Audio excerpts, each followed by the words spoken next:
स्वागत है एक बार फिर से आपके अपने YouTube channel way for success classes में। तो जैसा कि हमने देखा, अपने 5th सेमेस्टर के हमने पेपर दिए, काफ़ी सारे क्वेश्चन हमारे वीडियोस से आए थे और लोगों ने उसका कोई फ़ायदा भी उठाया होगा। आई होप कि आप लोगों को मदद किया होगा। तो अब हमारा 6th सेमेस्टर का पेपर आ रहा है पॉलिटिकल साइंस का, लखनऊ यूनिवर्सिटी। तो हम अब उसके सिलेबस के हिसाब से जो हमारा पेपर 2nd है मॉडर्न इंडियन पॉलिटिकल थॉट, उसमें के जो यूनिट वाइज हैं, इस बार पेपर जो हमारा ऑब्जेक्टिव बेस्ड आएगा तो हम ऑब्जेक्टिव बेस्ड के क्वेश्चन करेंगे। तो मैं आपको 1 लाइनर क्वेश्चन कराऊंगा और उसमें मैं काफ़ी आपको थोड़ा आगे भी उसको बताऊंगा ताकि आपको हेल्पफुल हो आपके मल्टीपल चॉइस क्वेश्चन को अटैम्प्ट करने में। तो आज मैं इस वीडियो में डिस्कस करूंगा राजा राम मोहन राय जी से जितने भी रिलेटेड क्वेश्चन हैं उनको।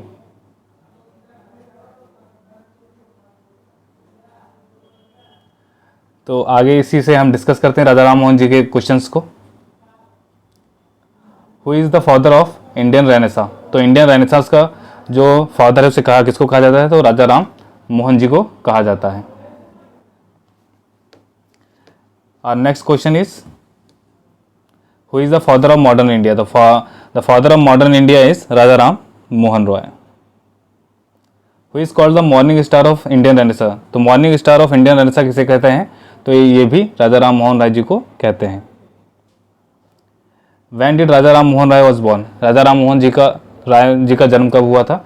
तो इनका जन्म हुआ था 22 मई 1772। At which place Raja Ram Mohan Rai was born? कौन सी जगह पे राजा राम मोहन जी का जन्म हुआ था? तो इनका जन्म हुआ था, Raja Ram Mohan ji Roy was born at Radhanagar district, Burdwan, West Bengal. Radhanagar जिले में हुआ था, जो बुर्दवान जिला है वेस्ट बंगाल का, वहाँ इनका जन्म हुआ था। Where Raja Ram Mohan Roy started his early education? जो राजा राम मोहन राय जी की प्रारंभिक शिक्षा थी उन्होंने कहाँ से प्राप्त की? दोनों in the village pathshala where he learned Bengali, Sanskrit and Persian language. जो राजा राम मोहन जी की प्रारंभिक शिक्षा थी उन्होंने अपने गांव की ही पाठशाला से करी थी, जहां उन्होंने पार्टिकुलरली बंगाली सीखी थी और कुछ टर्म में संस्कृत और पर्शियन भी सीखी थी। In which type of society Raja Ram Mohan Roy believed? किस तरीके की जो सामाजिक व्यवस्था थी उसमें राजा राम मोहन जी अपना मत रखते थे, विश्वास रखते थे। So he believed in ideal society free from social inequality and operation. Raja Ram Mohan Roy ji एक ऐसे समाज में ऐसे समाज को मानते थे जिसमें भेदभाव नहीं होता था और एक दूसरे का किसी ऊंची जात का दूसरे नीची जात पे कोई ऑपरेशन नहीं होता था, कोई ऐसा उसको दबाव नहीं होता था। एक आइडियल सोसाइटी होती थी जहां सब लोग खुशी से रह सकते थे एक दूसरे के साथ और हैप्पीली रहते थे। Who had given title raja to Raja Ram Mohan Roy? जो राजा का टाइटल है राजा राम मोहन राय जी को, वो किसने दिया था? तो ये टाइटल दिया गया था मुगल एम्परर अकबर II के द्वारा। और ये दिया किस लिए गया था? क्योंकि जो मुगल एम्परर थे अकबर II, उन्होंने राजा राम मोहन राय जी से कहा था कि आप लंदन जाइए हमारे बिहाफ पे और हमारी पेंशन इंक्रीज करने के लिए सरकार से गुहार लगाइए। तो इन्होंने वहाँ गए थे लंदन, इनकी बात सुनी गई और इसीलिए उन्हें एक टाइटल दिया गया राजा का। Raja Ram Mohan Roy's first organise movement was against which malignant disorder of Hinduism? Raja Ram Mohan Roy ji का ऐसा कौन सा पहला मूवमेंट था जो कि कि हिंदुइज्म की क्रूरता, जो हिंदुइज्म में हमारे जो हिंदू रिलीजन है उसमें जो ऐसी कि कमियां हैं, वो कौन सा ऐसा था? तो इट वॉज अगेंस्ट द सती प्रथा। सती प्रथा एक बहुत ही कह सकते हैं एक ऐसी प्रथा थी हिंदुइज्म में जो कि वुमेन्स के लिए बहुत ही दर्दनायक थी। इसमें क्या होता था कि जो वुमेन्स थी उनको अपने पति की मृत्यु हो जाने के बाद उनकी जो मृत्यु सैया थी उस पर जलना पड़ता था या खुद को अपने आप जलाना पड़ता था। विच type of marriage he educated? तो ऐसी किस तरीके की जो शादी थी वो राजा राम मोहन जी मानते थे? तो सेवा मैरिज, कि जो भी बाराती या जो भी आते रहे उनकी सेवा करने के लिए तत्पर रहे और दहेज प्रथा के बहुत ही खिलाफ रहते थे Raja Ram Mohan Roy ji. Raja Ram Mohan Roy made efforts to purify which religion? Raja Ram Mohan Roy ji ने कौन से धर्म को प्यूरिफाई करने के लिए मेहनत करी? तो it was Hinduism. Hindu religion के लिए उन्होंने बहुत मेहनत करी उसको प्यूरिफाई करने के लिए। Who founded Brahmo Samaj which was based on the worship of one true god? Brahmo Samaj की स्थापना किसने की थी? ब्रह्मो समाज ऐसा समाज है जिसमें सिर्फ लोग जो ब्रह्मो समाज से जुड़े होते थे वो एक ही गॉड की पूजा करते थे या एक ही भगवान की पूजा करते थे। तो it was founded by Raja Ram Mohan Roy, राजा राम मोहन राय जी के द्वारा ये इसको स्थापित किया गया था। इन विच ईयर ब्रह्मो समाज वॉज फाउंडेड, तो ब्रह्मो समाज था वो कौन से सन में बनाया गया था, स्थापित किया गया था? तो it was in the year 1828 at Kolkata. Raja Ram Mohan Roy with whom establish Brahmo Samaj, Raja Ram Mohan Roy जी ने ब्रह्मो समाज किसके साथ एस्टेब्लिश किया था? तो it was with Devendra Nath Tagore, they both were reformist at Hindu religion. जो हिंदू, ये राजा राम मोहन रॉय जी थे और देवेंद्र नाथ टैगोर जी थे, ये दोनों रिफॉर्मिस्ट है। जो हमारे हिंदू रिलीजन है पहले से बना हुआ है, तो रिफॉर्मिस्ट का मतलब ये होता है कि जो कुछ कमियां थी हमारे रिलीजन में, कुछ हमारी जो कमियां थी उनको सुधारने के लिए इन्होंने ये आगे आए और इनको रिफॉर्मिस्ट कहा गया। They both were reformist. Who started Bengal renaissance, तो Bengal renaissance was started by Raja Ram Mohan Roy and Devendranath Tagore in 19th century for the advancement of Hindu religion। तो बंगाल रेनेसा देवेंद्रनाथ टैगोर और राजा राम मोहन राय जी का स्टार्ट किया गया था 19th सेंचुरी में Hindu religion के advancement में। एडवांसमेंट में क्या हो गया कि हिंदू रिलीजन को हिंदुइज्म में था, वहाँ मतलब बहुत सी कूट मतलब कि ऐसी प्रथाएं थी जो नहीं होनी चाहिए थी, कि मतलब वो जो औरतें थी उनको इक्वलिटी का दर्जा मिलना, इक्वलिटी मिलनी चाहिए और उनको प्रॉपर्टी मिलनी चाहिए, प्रॉपर्टी के ऑनर राइट्स मिलने चाहिए। तो इस तरीके की प्रथा चल रही थी, उसको ख़त्म करने के लिए इन्होंने एक रेनेसा चलाया बंगाल में। Monotheism was preached by which Samaj and idolatry was banned on by which Samaj. Monotheism का मतलब होता है कि किसी एक भगवान की पूजा करना। तो ये कौन से किस समाज के द्वारा प्रीच किया जाता था, और जो आइडोलेट्री थी मतलब कि मूर्ति पूजन किस समाज में बैन था? तो ये था ब्रह्मो समाज में। ब्रह्मो समाज में एक ही भगवान की पूजा करी जाती थी, किसी भी मूर्ति पूजन नहीं किया जाता था। What type of evil practices were condemned by Brahmo Samaj, तो ब्रह्मो समाज के द्वारा कौन सी ऐसी प्रैक्टिसेस थी, कुरीतियाँ थी जो उनके द्वारा कंडेम्ड की गई? तो they were caste system, sati, child marriage, polygamy were the targets of Brahmo Samaj. Caste system मतलब जातिपात, सती मतलब वही सती मैंने बताया कि एक पति जो विडो होती थी उसका पति अगर मर गया है, मतलब कि औरत होती थी उसका पति मर गया तो उसको अपने आप को भी जलाना पड़ता था। चाइल्ड मैरिज मतलब बचपन में बच्चों की शादी कर देना। पॉलीगैमी मतलब कि एक से ज़्यादा शादी करना, मतलब एक आदमी है वो एक से ज़्यादा शादी कर रहा है इस तरह। और विडो रीमैरिज वगैरह भी था इसी में। What is a custom in which a woman burns herself either on the funeral pyre of her deceased husband or by herself after his death। मैंने जब पहले बताया कि ऐसी कौन सी प्रथा है जिसमें एक औरत जो होती है वो अपने आप को जला लेती है अपने पति के मृत्यु शैया पे, और या तो अपने आप से ही जला जाती है, तो यह सती प्रथा था। Who was the first Indian to protest against Sati custom, ऐसा कौन सा पहला भारतीय था जिन्होंने सती कस्टम के खिलाफ प्रोटेस्ट किया? तो he was Raja Ram Mohan Roy.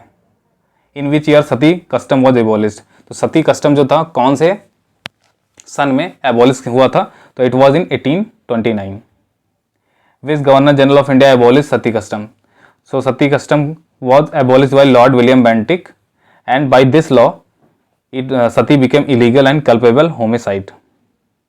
Who supported widow remarriage, so widow remarriage was supported by Raja Ram Mohan Roy ji, मतलब कि किसी विधवा की शादी हो जाए दोबारा, क्योंकि ये उस समय क्या था, जो अपर कास्ट था हमारा, अपर स्टेटा था देश में, अपर कास्ट, उसमें विडो रीमैरिज नहीं था। लेकिन क्या होता था, जो आदमी होते थे अगर उनकी पत्नी मर गई तो वो शादी कर सकते थे, लेकिन अगर औरत का पति मर गया तो शादी नहीं कर सकती थी। सो it was a discrimination against the women by the upper caste, but it was not in the lower caste.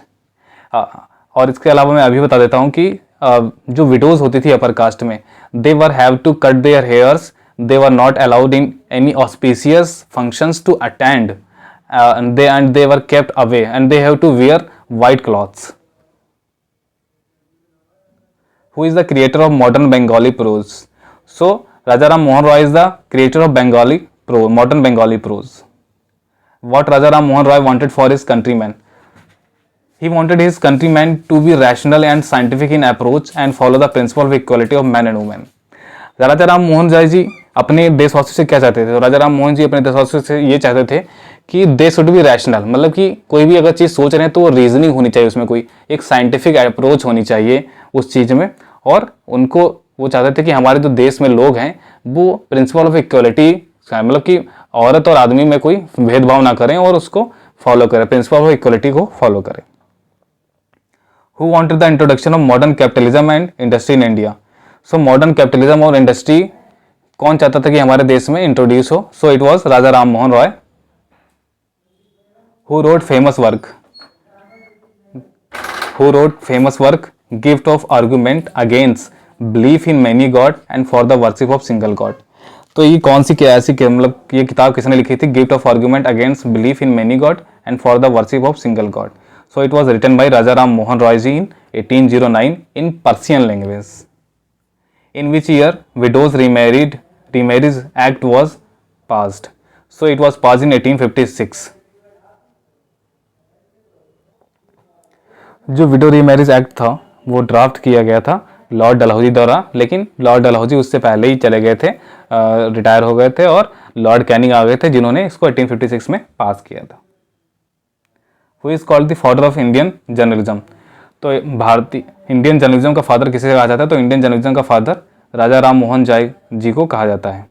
और राजा राम मोहन रॉय जी फ्रीडम ऑफ प्रेस में बहुत ज़्यादा विश्वास रखते थे। विच 2 newspapers were edited by Raja Ram Mohan Roy? तो राजा राम मोहन रॉय जी के द्वारा कौन से 2 न्यूज़पेपर्स एडिट किए गए थे? तो संवाद कौमुदी और Miratul Akhbar. According to Raja Ram Mohan Roy which was the prime necessity for upliftment of Indian society? ऐसी कौन सी प्राइम नेसेसिटी थी, जरूरत थी जो कि हमारे भारतीय समाज को अपलिफ्ट कर सकती है? सो it was the education of Indians, भारतीयों की शिक्षा। Who advocated induction of western learning into Indian education? तो वेस्टर्न लर्निंग कौन चाहता था इंडियन एजुकेशन में आए? तो राजा राम मोहन रॉय जी चाहते थे। What things he promoted to study by Indians? भारतीयों को क्या मतलब कि क्या पढ़ने के लिए उत्साहित करते थे राजा राम मोहन रॉय जी? तो वो सब्जेक्ट थे English, science, western medicine and technology. What was the name of college establish by Raja Ram Mohan Roy? तो राजा राम मोहन रॉय जी के द्वारा कौन सा कॉलेज एस्टेब्लिश किया गया था? तो it was Vedanta college in 1825 to teach monotheistic doctrines. Vedanta college establish किया था उन्होंने किस लिए? कि मोनोथिस्टिक डॉक्ट्राइन्स को पढ़ाने के लिए। Who was the teachers at Vedanta college? तो वेदांत कॉलेज में क्या किया था जो राजा राम मोहन रॉय जी थे? उन्होंने एमिनेंट जो पंडित होते थे, जो बहुत पढ़े लिखे पंडित होते थे, विद्वान होते थे, उनको रखते थे पढ़ाने के लिए। Who is called the profit of scientific India and precursor of modern Asia? Profit of scientific India किसे कहा जाता है और प्रिकर्सर ऑफ मॉडर्न एशिया? तो ये कहा जाता है राजा राम मोहन रॉय जी को। Who acted as a bridge between the east and west? East और वेस्ट मतलब ईस्ट और वेस्ट, जैसे वेस्ट क्या है? यूरोप है, ईस्ट क्या है? एशिया है। तो इनके बीच एक गैप किसने बनाया था? जो वेस्टर्न एजुकेशन था या वेस्टर्न क्लॉथिंग वगैरह था, और जो ईस्टर्न थे, जो हम इंडियंस थे, इनके बीच एक ब्रिज डेवलप किया था। कि जो गैप जो था उसके बीच में जो ब्रिज लाए थे वो किसने किया था? वो किस द्वारा किया गया था? तो वो राजा राम मोहन रॉय जी के द्वारा किया गया था। So this was in this video Raja Ram Mohan Roy ji पे इतने सारे क्वेश्चन थे। आशा करता हूँ कि आप लोगों को यह क्वेश्चन हेल्पफुल होंगे आपके एग्जाम में। ये पार्ट 1 है इसका। अगर आप लोगों को कुछ और क्वेश्चंस की कमी लग रही है तो आप कमेंट बॉक्स में कमेंट कर सकते हैं, मैं आपको सारे क्वेश्चंस के आंसर दे दूंगा और इसका पार्ट 2 भी बना दूंगा। और अगर आपको किसी और टॉपिक पे वीडियो चाहिए तो आप कमेंट बॉक्स में कमेंट कर सकते हैं, मैं आपको उस पर वीडियो लाके दे दूंगा। हाँ, कुछ डिले हो सकता है।